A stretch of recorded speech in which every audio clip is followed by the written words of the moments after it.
morning, and thank you very much for joining us. I am Yori Folani. It's a Thursday, and yesterday the governor of Lagos State signed into law two bills. The one that concerns us the most is the death penalty law now, the law that now embraces death penalty for kidnapping upon conviction and in the unfortunate circumstance of any of the victims of that crime dying in the process. If, however, there is no death and you are convicted, then it's life jail. So that is now sorted. The governor was explaining, as they do on these occasions, that there was a need to eradicate this ill in Lagos. It was getting out of hand. But then the whole matter of death penalty, taking life, as you know, it doesn't meet with equal acceptance everywhere in the world. Amnesty International, for instance, is very, very likely to have one or two words to say about it because they have spoken against death penalty. In fact, they are against death penalties, claiming that surveys, research has shown that the death penalty is not more effective than other punishments in deterring crime. However, that's the general position. My guests this morning, Dr. Madeli Boyo, he's a doctor, he's a medical doctor, not a book doctor. And so he's sort of sworn to preserving life, enhancing life. So it'll be interesting to hear what his perspective is on this. And then to explain the nuances of this to us, Barrister Wahab Shittu, Law Lecturer, University of Lagos. Thank you, Uncle Yori, for inviting me. Thank you, viewers. Indeed, our pleasure. Let me start off with you. It's a crime. What do you think about the death penalty? Now we have it. We're not debating it anymore. In Lagos, it's been signed into law. But I'd be interested to know your thoughts on the issue of death penalty, not necessarily in Lagos State, but generally.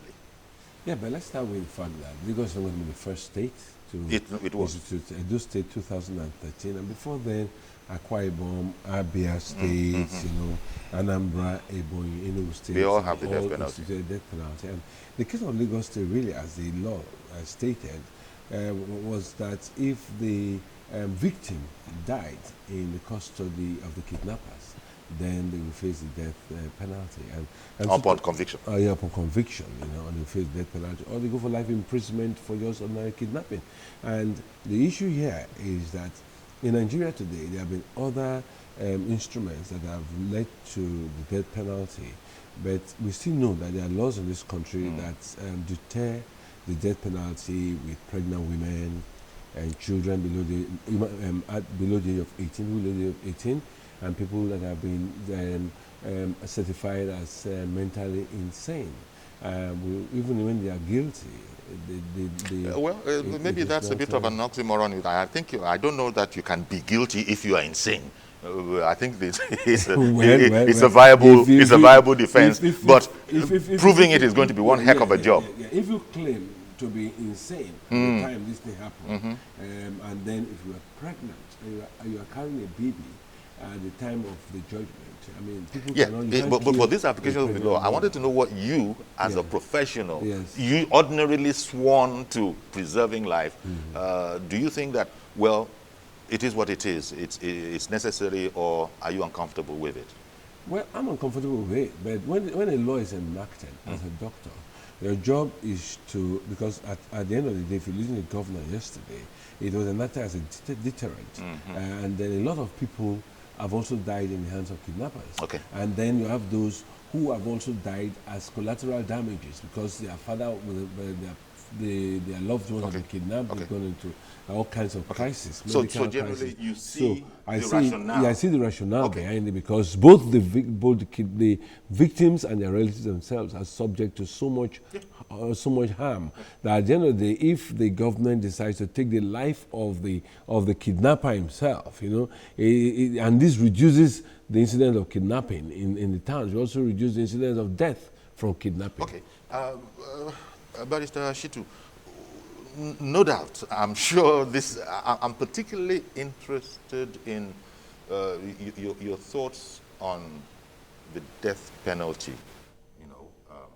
as an instrument, especially against the backdrop of people saying that surveys research has shown that it's not necessarily more effective than other punishments for crimes. I wouldn't be surprised if this hasn't come up in one of your classes in the university. Undoubtedly, we have a very serious crisis in our hands. One of them is this issue of kidnapping. That is the focus of this discussion. There are three perspectives to this discussion. I mean, the first is to say that there must be a regime of consequences for criminal conduct, and even for serious criminal conduct, to serve as a deterrent. Secondly, is to say that, okay, the other perspective is to say, well, let us limit the opportunities that could give rise to this criminal conduct in the first instance, by providing necessary preventive and proactive measures that will forestall people going into kidnapping. And the third perspective is to say that we need to also reactivate our criminal justice system in order to be able to enhance effectiveness and efficiency. My take here is that, the law itself has distinguished different scenarios from the law. If there is a death resulting from kidnapping, on the principle of an eye for an eye, then you can say, oh, yes, if you killed as a result of the kidnap operation, you are also entitled to also die. There is hardly any reason to be able to fault that. No. And secondly, although around the world yes, it's an ongoing debate. Ongoing debate. Secondly, but if there is no loss of life imprisonment. Life imprisonment. Life imprisonment. I think it's also fair enough. Okay. But I think the issue is, has even the killing itself or previous other criminal conduct be effective? That's another issue. In terms of as a deterrent. As a deterrent. Because that is the very argument of those who are against. Since 1970, we have been killing people for armed robbery. Has that stopped armed robbery? Has it become a scarce crime? Has it stopped armed robbery? So I think the issue is there is massive hunger, poverty, ignorance, disease, and underdevelopment in the land, leading to a lot of frustration. Most of these youths go into kidnapping. Now, when you say that, it comes back to another aspect of the law, which is, I think they sort of delineate it as kidnapping for ransom, which would distinguish it from other kinds of kidnappings. So, if it's not for ransom, there still are other kinds of kidnappings. Maybe they still are all crimes, but maybe if it's a social kidnapping, a boyfriend kidnaps a girlfriend, a husband kidnaps his own son, patrimony, wahala, where there are problems in court, people take the law into their own hand. Those are also kidnappings. Yes. But they would not come under the ambit of this law. Yes. But you see, kidnapping has a motive, whatever. There's a motive. Either you kidnap somebody because it constitutes danger to you, or is an opponent that you want to get out of your way. Even or you're taking the law into your own hands. The political elite itself, in some instances, may even organize kidnapping. So there are various reasons. Maybe we don't see it, but I was just injecting in the domestic case where matters are ongoing in court. I think we need to take a closer look at the economic criminal justice system and the economic conditions of our people generally. So those are the causative factors. Yes. Especially the... No, some of them, it's not necessarily a justification. But we are saying it that if, in spite of the law against armed robbery, death penalty for armed robbery is still on the rise, then we have to find out the reasons why this continues to be so. Now, one of the things that I will... It's easy to look at the consequences of criminal actions and then enact these kind of laws. But I will also urge the government that in addition to these laws, our governments must embrace good governance. It is okay in the case of Ambode, who is generally acknowledged as a fine administrator who has surpassed expectations. So far, Ambode is working. Lagos is working. It is not patronizing. It's what you can see. So for somebody like that to come up with this kind of law there will be a justification for it because government is set up primarily to address issues of welfare and issues of security. Okay. That's the primary obligation of Indeed, it is. So for somebody, this might not arise, okay. But for other people who are in governance, who are not addressing critical issues of infrastructure, of development, of housing, of shelter, of food and everything, then you now say, oh, enacting this kind of thing, law in those other areas, without addressing the critical economic challenges facing the people, may be unfair. Okay, we're going to take a break now, but when I come back, I'm going to try and find out. The law is one thing. Getting the signature following conviction of the government as the governor, as an assent, is an entirely different thing. Stay with us, please. We'll be right back.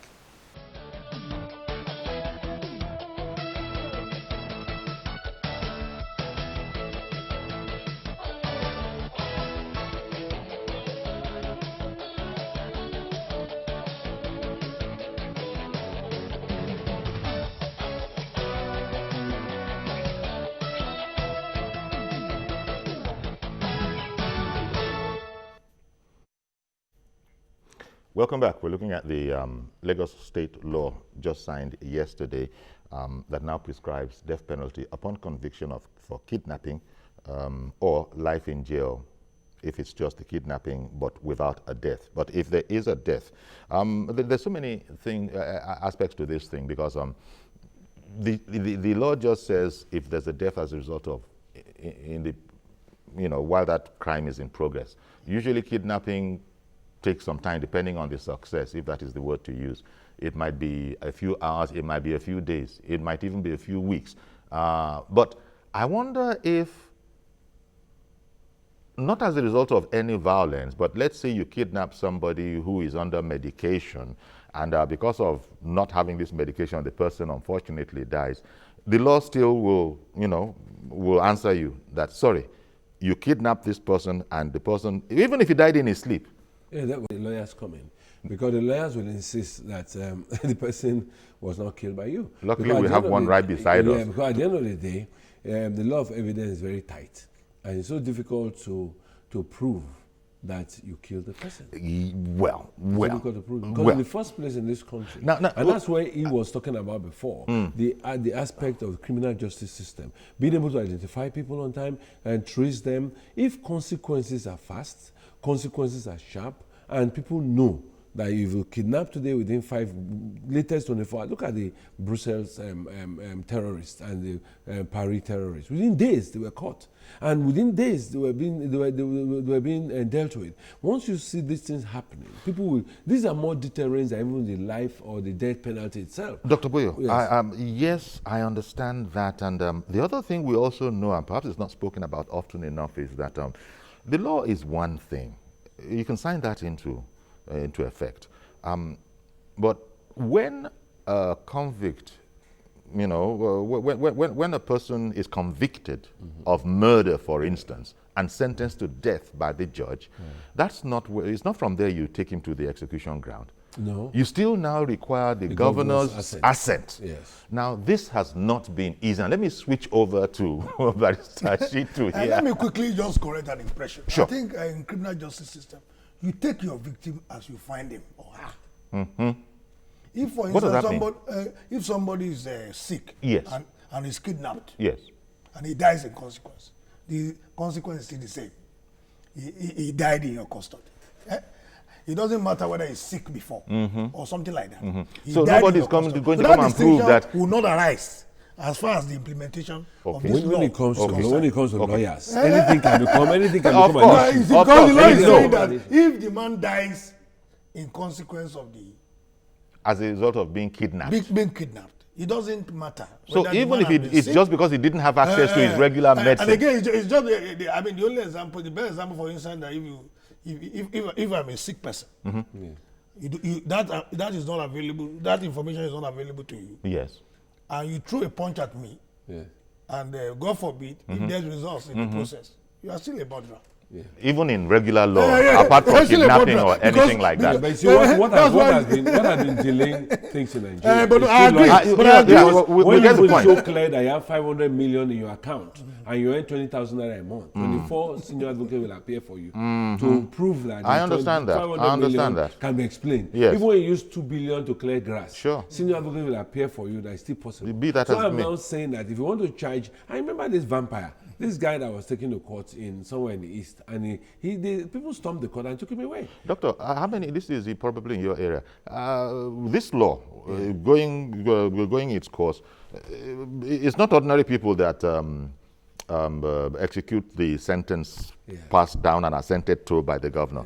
You need an executioner for that. Yes. We still have those. Are they? Do we have Yeah, we executioners? still have the hangman. We still have the hangman? And don't forget, there are no state prisons in Nigeria. The prison service is under the federal government. Okay. Just like the I was so just at the end of the checking. day, the hangman for Kirikiri is not under the state government. And there's what is still known as death row.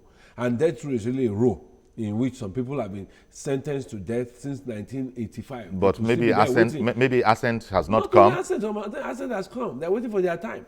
Waiting for time. Yeah, Well, how do they're you waiting mean? for the hangman. You have to be on a row. But I thought you just said that they are surplus hangmen. I Why are didn't they say waiting? surplus hangmen. Well, why I are they said- waiting for a hangman? I didn't say a surplus hangmen. Uh-huh. They have their hangmen attached to prisons. Yes. And these hangmen don't kill more than a particular number in a day. It's not something that Oh. just go. Okay, I hear you. I hear you. Let's Yes. come to the question that you asked me earlier on. That where is their reluctance? It's not Signing the assent? For assents. Yes, for instance, the criminal justice system is bedeviled with a lot of challenges. He addressed some of them. But why there is reluctance is human factor. Some people have the view that since you don't create a life, you don't have the capacity to create a life, why should you have the capacity or to take away that life?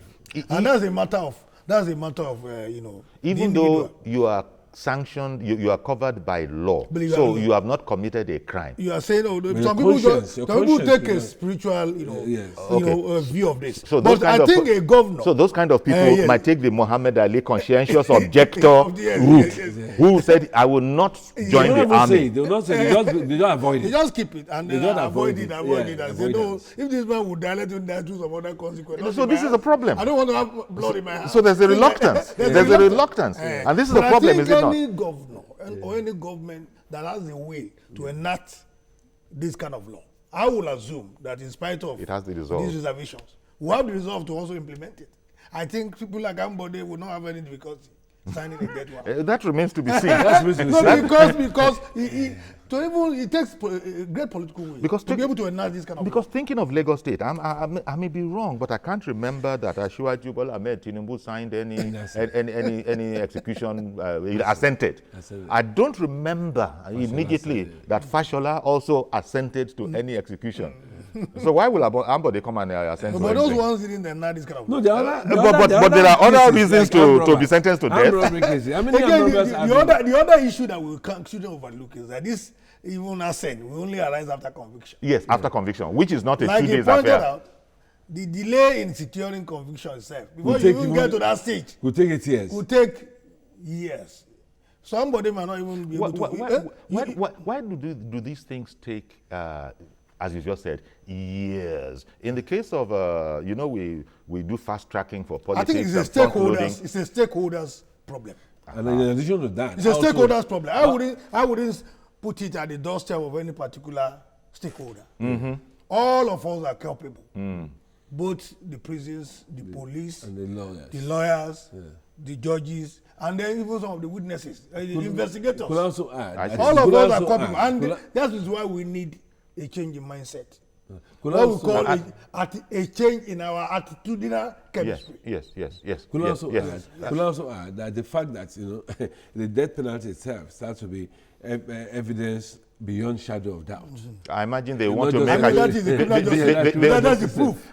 they want to make assurance doubly No, sure. because you are going to take a life. You want to go beyond every shadow of doubt. And then I think upon first conviction, I think they allow And then so there's many also allowance for appeals. appeal. You appeal for up to the Supreme Court if you want to go. I think one thing that is clear is that we need to take a hard look at our criminal justice system, Exactly. the way it is presently Yeah. and introduce meaningful reforms Yeah. that will forestall the element of delay, Yeah. that will fast track the process, Yeah. that will address critical issues of And infrastructure, adjournments. unnecessary adjournment, conjunction of cases, Yeah. and all that. We need to take a closer look at our justice system. And let's because make- the system works in other climes. Yes. Why is it not working here? And then and like the attorney, I mean the vice president, Yeah. Professor Yemi Osibajo once said, and in a public lecture, he said the criminal justice system, and indeed the legal profession, appears to be in retreat. And we need to do something very drastic about this, because very soon lawyers and those involved in the judiciary generally might find themselves out of business. Because when people begin to lose confidence in the efficacy and efficiency of the system, and I think the stakeholders are aware of this now. The current Chief Justice of the Federation, and there are meaningful reforms being introduced now, because all of us now know that there's a crisis. We could Indeed. also consume everybody. Indeed. If we do not ensure that the criminal justice system works. Because It must they're- work because they're very Seen to effectively be and working. efficiently. I I mean, must be seen to be working. and that's what I was saying before. Do you know that it's cheaper to be a kidnapper than an armed robber? Are you getting me? Because in armed robbery, you have to carry a gun, you have to go to a bank, you have to, your life is at risk. To kidnap somebody is far cheaper. In a sense, after kidnapping a person, you now wait for ransom. Well, it's So people have now decided to go that route because they find it to be, and also safer. So maybe part of there must have been extensive debate about this. I'm just sort of guessing within Lagos State before coming up with this. There's also the whole issue of it has become a big problem. People are just being kidnapped anyhow, from traditional rulers to ordinary folk to politicians to rich people. So it was starting to get to a crisis level. So I no doubt, as the governor said in his remarks, something had to be done about Beyond it. the crisis. I wonder if I have to go on. Gbenga from Alimosho, good morning, sir. Hello, Mr. Gbenga from Alimosho. What is it? What do you say? You're on air. Good morning, sir. Yeah. Good morning. Good morning. Hello, good morning, Mr. Gbenga. You're on air now. Please go ahead with your comment. Okay, good morning. Good morning, sir. Good. Yeah. Good morning. Okay, I think there was a problem. Well, there was a problem with that. So just, I was coming to say this, that the kidnapping scenario is not just, it's an institution now, so to speak. People are, it's like people are making money from it. Okay, People are doing rituals. I know, It's but just- in order to have the time, let me come back from this break and then you continue. All right. Because we'll be right back.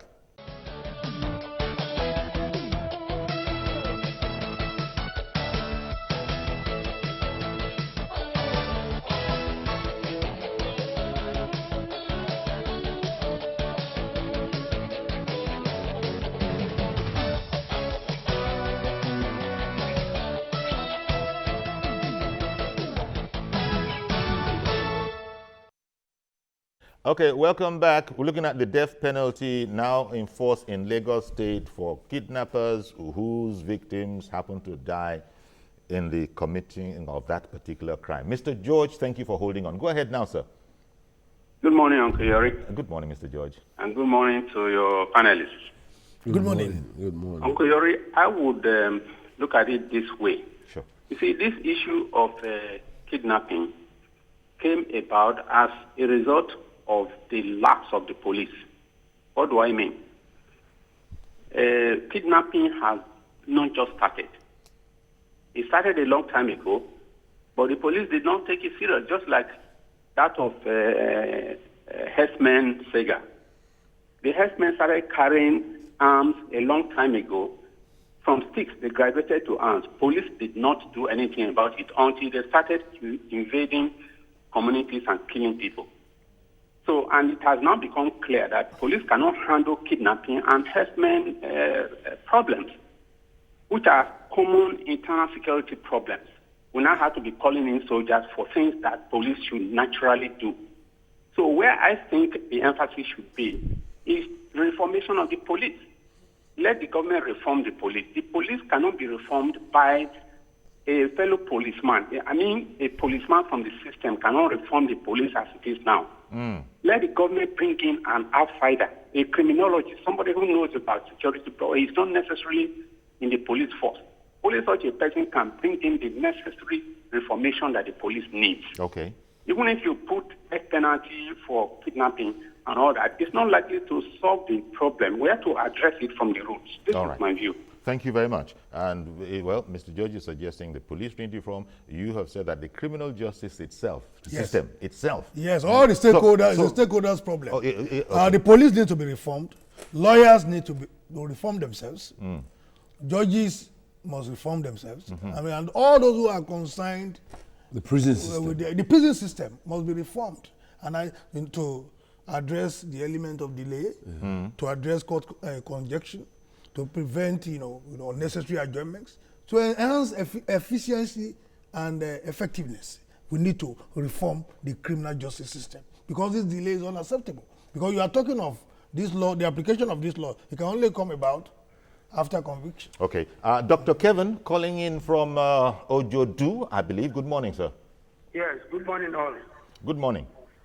Let me use this opportunity to greet my good friend there, Mr. Wahab Shitu. Oh, thank you. He has been a very good, close friend. Thank you. We had interview together at LTV during those time. Oh, thank you so much. Thank you. Well done, sir. Thank you, sir. So I want just to contribute on the topic being discussed. You see, the problem the youths are having is poverty. If you look at those that are being caught, they talked about being bunkers, and each day people read from the newspapers that people made away with a lot of billions. And these youths are jobless. These youths are jobless.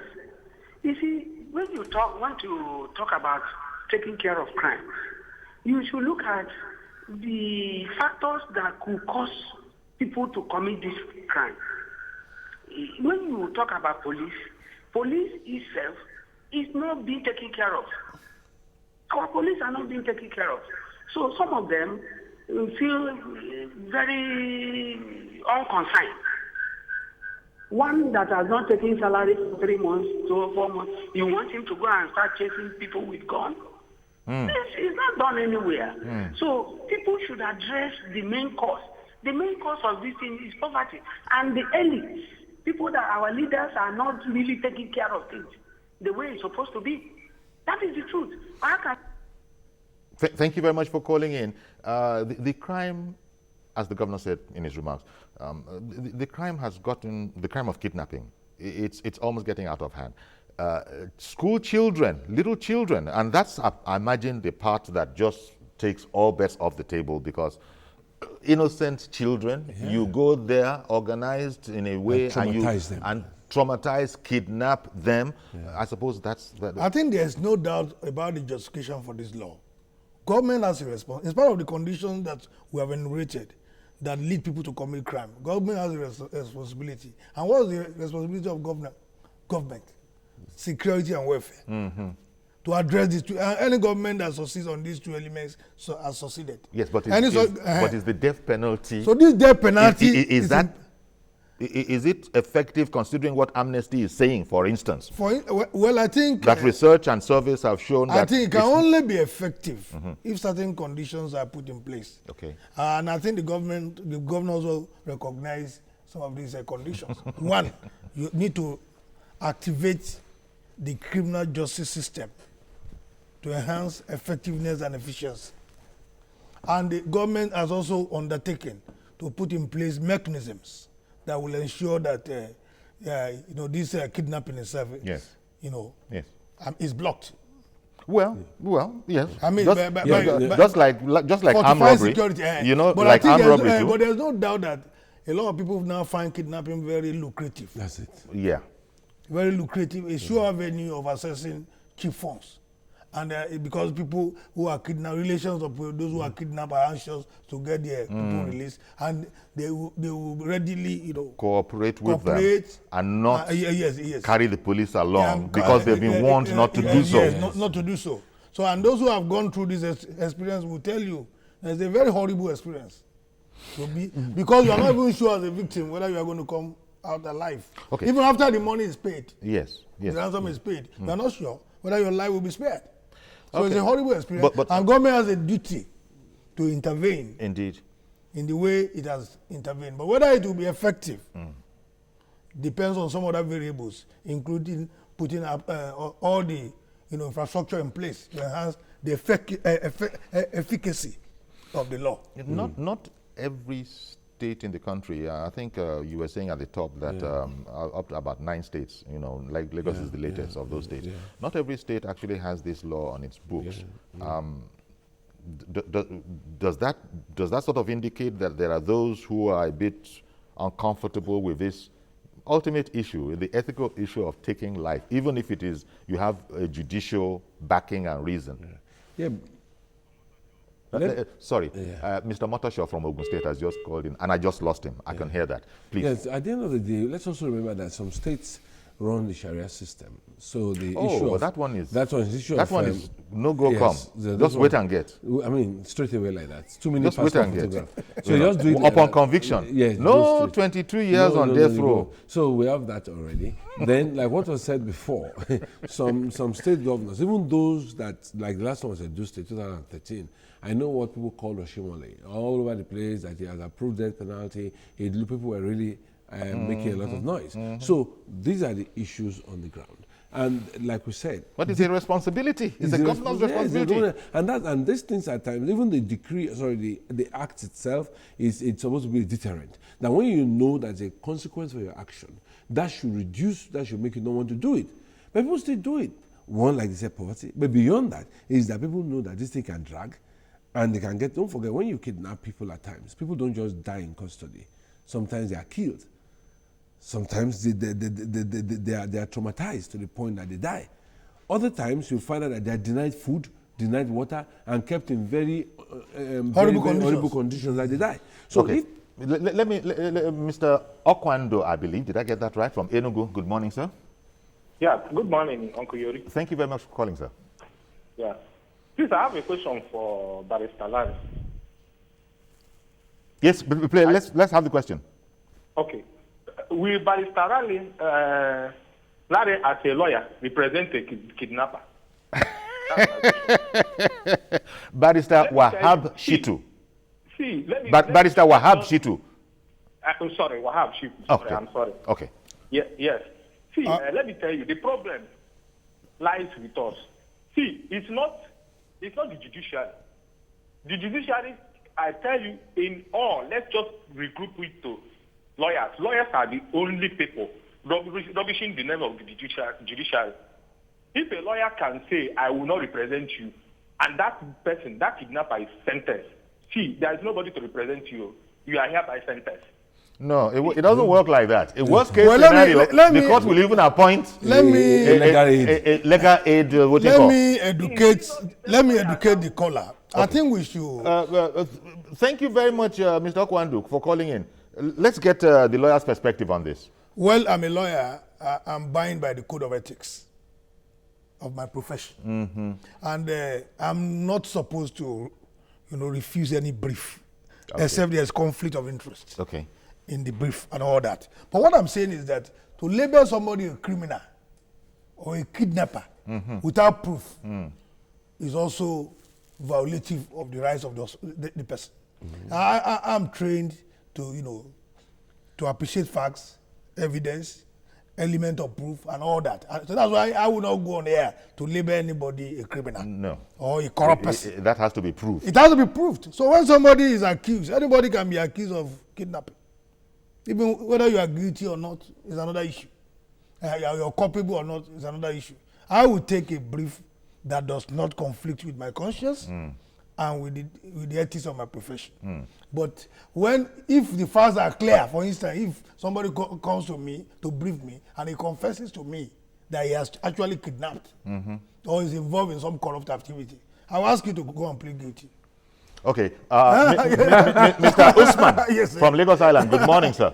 Good morning, sir. Mr. Yoyi. Okay. Please go ahead. Okay, thank you. About the new law. Okay. So I want to contribute on it. Sure.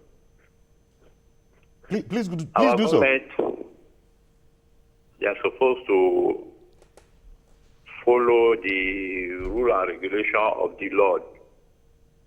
Because Almighty Allah creators, He give us a manual how to worship Him, how to behave within each other. But that's, sorry, sir, that's in the church or the mosque. Here, we're talking about the courtroom, the law. The court rule, no matter how some will accept it, some go against it. That issue cannot work in Nigeria here. Because the law go favor some, it no go favor some. Some people are talking about the poverty issue. Those people we are send those people to kidnap to do so thing.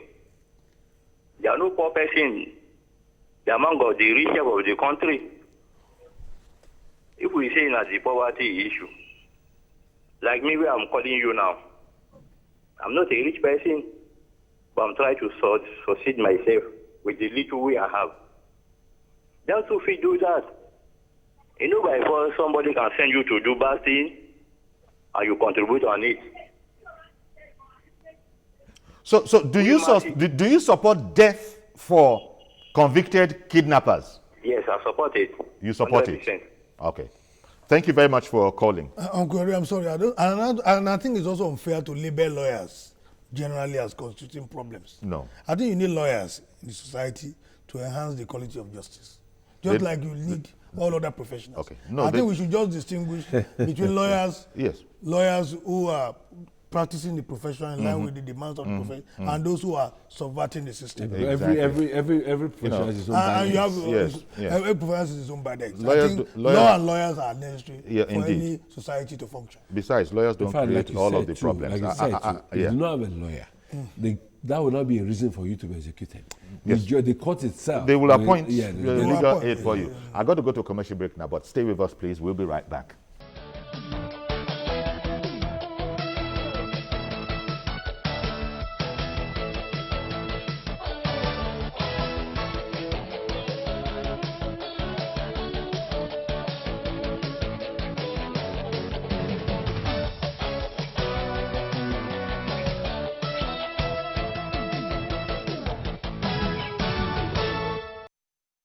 Welcome back. We're on the home stretch now. This whole matter of the law against kidnappers whose victim dies, now they will face the death penalty. Mr. Jaja, calling in from the UK. Good morning, sir. My name is Eddie Okojaja. I'm calling from Oh, London. Dr. Jaja. Okay. No, I said Mr. Eddie Okay. Okojaja. Okay. I'm You're calling welcome. from London. Now, I want to contribute as follows. It's a fundamental principle on human rights that an accused is innocent until proven guilty, and everybody is entitled before the law for a defense. So you can't assume that someone is guilty and therefore you will not defend the person. Otherwise, we'll be operating a tyranny and dictatorship. So that is the important thing that needs to be said. Okay. Thank you. Now, death penalty, as your panelists have eminently pointed out, it does not resolve the problem. Since 1970, when armed robbery started in Nigeria, so many people have been executed, and still it gets worse. My worry is the idea of death penalty could make the kidnapping in Nigeria more deadly. Because that's what happens in the UK here, why the police doesn't carry gun, because if they carry gun, the criminal will be more ruthless. So if you make death penalty as a starting point, the tendency is for people who get involved in it to become deadly. In other words, they could kill their victim rather than maybe using it as them as bargain chip. I'm not saying it's right to kidnap, but long long sentences could serve a better purpose if the reform of the judiciary and all the points that have been raised there is done. Yeah, but Mr. So that Jaja, the process can take place and people can get justice on time. If someone knows he will have long sentence, he will be discouraged rather than being executed. Thank you for... Thank you very much for calling in. Thank you very much for calling in, Mr. Jaja, but maybe you missed the fact, or maybe you didn't, that indeed, that is on the cards. You can be a kidnapper, and upon conviction, you'll be jailed for life. But in the event that a victim dies as a result of that crime, that's when the death penalty now kicks in. So just to say what you've also said. Yes. Yes. And I mean, like was said by the... you were reading that Governor Ambode, among other things in his remarks, said that the state government was putting in place, supporting measures to make this whole thing work. I imagine one of the most important of those must be the investigative capacity of law enforcement agencies, because when a person goes missing, you have to be a specially trained professional to know how to trace it out and find it out. Speed matters. If somebody is missing within the first 48 hours, according to law experts, 48 or even investigation experts, you're able to catch the people that took this person. Life may even be may be preserved. The faster you are in catching these people, the more you preserve life. Now you're talking about vulnerable people, vulnerable places like schools. Remember a Turkish school somewhere in Abeokuta, and then the Babington a school somewhere in Ikorodu where someone were kidnapped some time ago. So the government has really tried in the area providing vehicles, Lagos police vehicles everywhere, as we were in New York. Every part of Lagos operationally you're right, operationally. They have helicopters, everything, speedboats, and get the support. All of that is going to help. So, yes, I got to take Alhaji Yakub now calling in from Ikpaja. Good morning, Alhaji Yakub. Hello, good morning, Yuri. Thank you for calling in. Good morning, Wahab Shitu, the learned. Thank you. Man and the other man in the studio. You have done a good job. Thank you. On the discussion. For me, I stand with the governor. The long-term sentence is okay. What the law is meant to do, from my understanding, is for the kidnappers, if you are finally kidnapped, they should take care of you as if they are holding an egg, so that you will not die. I think that is what the law wants to achieve. If you kidnap somebody, you try your best to not the person not to die, so that you can collect your money. No, I think the law wants to. I think the law wants to stamp kidnapping out. Yes, but at the same time, if the kidnap takes place, don't kill the man. I think that's what the law wants to achieve. Okay. So the kidnappers now will take extra care, not for the person kidnapped, not to die. Okay. Which I give kudos to the Lagos State government. All right then. Good morning. Thank you very much. Good Does morning. It mean that prefer life imprisonment? But the point still is that in order to be able to prove that this person is the kidnapper, whether he died or not, you've got to be able to. You've got to have the investigation. You have to arrest the kidnapper. You've got to have the investigation prowess. Yes. To nab your suspects. Yeah, nab your suspect. That will bring otherwise, you might arrive at a situation where people are are rounded up. So I have a recipe. That bringing our service. I have a recipe for that. Yes. Okay. I think there must be effective and efficient investigation, like you pointed out. There must be effective and efficient prosecution. There must be effective and efficient adjudication, so that for the law to be able to achieve its objectives. So there must be a holistic approach. Government must be alive to its responsibilities and make sure that conditions that will, that will gear people to commit those crimes. To minimize poverty. Yeah, poverty. Poverty. Even though it can be used as an excuse. Yes. But still. Poverty. And then government, the security network, architecture must be beefed up. Yeah, let me tell you, if you go on the streets of London, or some of these advanced cities, you are afraid to commit a crime because you know you are being watched. I mean, a day on the streets of London, you'll be on camera like 4,800 times. Again, this is part of the challenge because, as you're saying, in the UK, in the US, no doubt also in other West European capitals, they have these CCTVs. Lagos is just beginning to develop that, and oftentimes it is very, very helpful in investigations because they can see what cars were going at what time and that kind of a thing. So that's what I was alluding to when I was hoping that Governor Ambode's remarks that they are providing the wherewithal to make the whole thing work holistically, that it includes empowering investigative authorities, in every dimension. Every dimension. Because at the end of the day, the catching the kidnapper is the beginning of the success. Yes, because we can't afford a situation where the police, as we know, the Nigeria police, it is painful.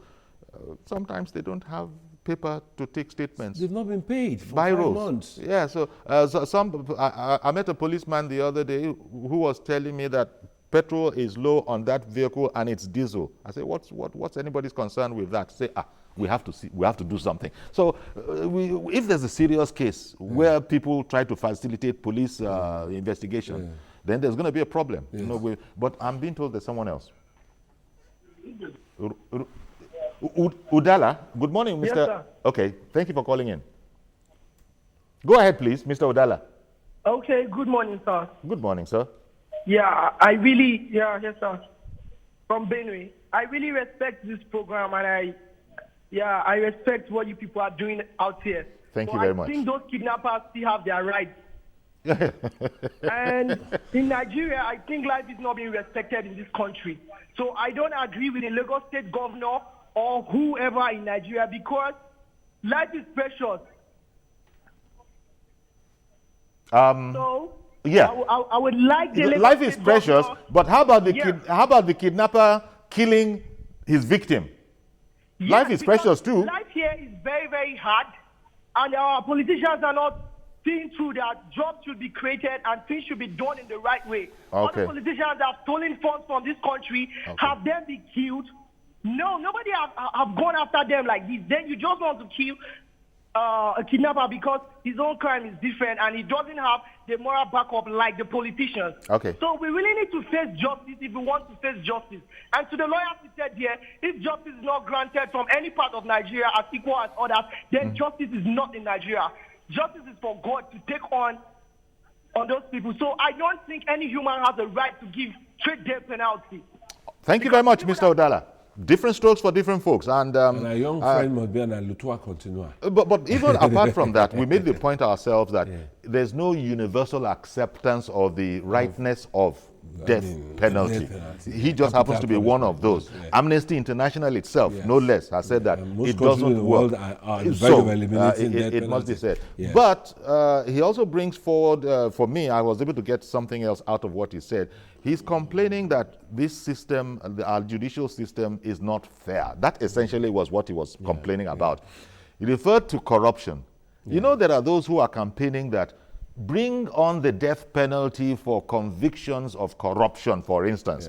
And maybe that will help the madness going on, since when people want to be corrupt here, they go into millions of dollars. The problem is not how people are punished. It's even that how many corrupt people have we been able to, as it were, arrive at judgment and convict. And convict. So people are not these even are part of the convicted. problem. So we're not even talking of conviction yet. We are Yes. But I've run out of time now, unfortunately. But I get the point that you are making. Yes. So, Barrister Shitu, fine law, depending on what side of the fence you're on, because you've said it all, government has a responsibility. It's not there to be looking at itself in the mirror. It has jobs to do.